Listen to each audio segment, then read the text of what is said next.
Now we're getting to what might arguably be the more exciting part, and this is called the electric power nozzle, and this is what also may apply to other vacuums that you might have, whether it be a bagged canister vacuum, a regular upright, what have you. But this is a part that has a little motor and the spinning brush roller, and boy oh boy can it accumulate a lot of junk, and there are some very specific techniques that you want to employ to get that all cleaned out.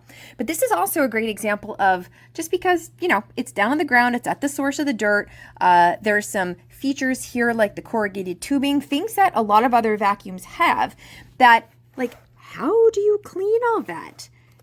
How do you get the dirt out of all the ridges and stuff? Because you can't, like, take apart and wash this whole thing. That's just not going to happen. So we are going to dig into this a little bit more.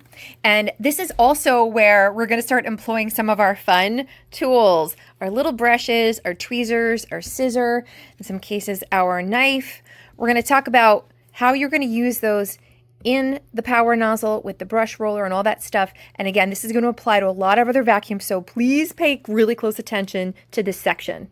Okay, so we are zooming in here on the electric power nozzle of the Miele Triflex, and we're going to take this off by just pressing this little button and pulling off away the vacuum that is already quite nice and clean. So quick anatomy, this neck will recline. When you flip it over, you can take a look and see the debris. Let's take our little guy here. And you can see all the debris accumulation inside of here. This is just, oh, this is my hair. This is strings from, I don't know, random from my sewing, just from clothes, from carpet. This is normal accumulation, and Miele makes this really, really easy to remove. Now, you may have another vacuum at home that has a spinning brush roller, and the easiest way to get this stuff out is to actually cut it. So whether you want to take a scissor, kind of get in there, lift it up. Now watch cutting your bristles. You can cut it like that, and now this debris will come out a million times more easily. Okay, that's really, really important to do, because when these bristles are completely obstructed and full of hair, they're not brushing the carpet anymore. That's what's doing the work to clean the rug. Okay, so away that goes. Now I would normally have my service vacuum going, and so I could just suck that away, but we'll stick it there for now. What I actually like to do is to utilize, there's little grooves that Miele puts on these brushes in order to make this much easier. If you take a knife, or again, or scissor, and you drop the knife point into this little groove, it allows you to cut those strings much more easily. If you do it on the front side, again on the back side, there's a second groove. Get the whole thing, okay? If you do nothing else, when you run this on the rug the next time, just the action of the brush spinning and catching on the rug, a lot of this stuff will clear itself. But for our sake here, we're just gonna pull this out, okay? But once it is cut, it just comes out much, much, much more easily. Okay. If this hurts your fingers, or if you feel like it can't get your fingers in there, this is where I would utilize my awesome, this is like a wider, grippier, blunt tweezer. If you're having a hard time reaching or getting your fingers in there, you can coax things up off of bristles. If it's kind of like entangled or embedded in the bristles, sometimes you'll get like fuzz balls. So you can carefully take your tweezers and comb through like this to get little fuzz balls out. But I'm gonna run my vacuum and make this easier just so you can see.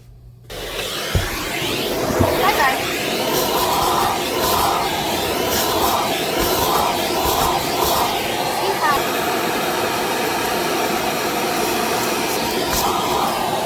What I want you to see here is when you get sometimes debris and fuzz, carpet fiber, stuff that's getting embedded in the bristles, you obviously don't want to be yanking on the bristles and ripping them out. That's not great. But sometimes you'll get places where it'll kind of accumulate in there, and it's hard to rake it out. Now, do you have to be absolutely crazy neurotic about this? No. Again, you just don't want the bristles so occluded with hair that it can't brush effectively.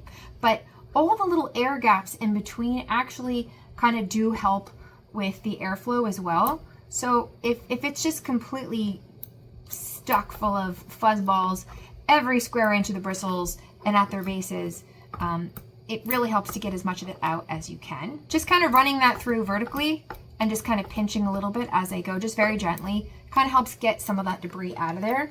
And most especially utilizing my other vacuum suction to help guide the stuff up and suck it away as I'm lifting it with the tweezers makes it work so much better. I'm not going to bore you with too much of this, but I just wanted you to see what I was talking about. Okay, and then the next part is we have to go inside. We need to take this brush out. In some cases, you'll find it's a little easier to clean when it's out. That's up to you.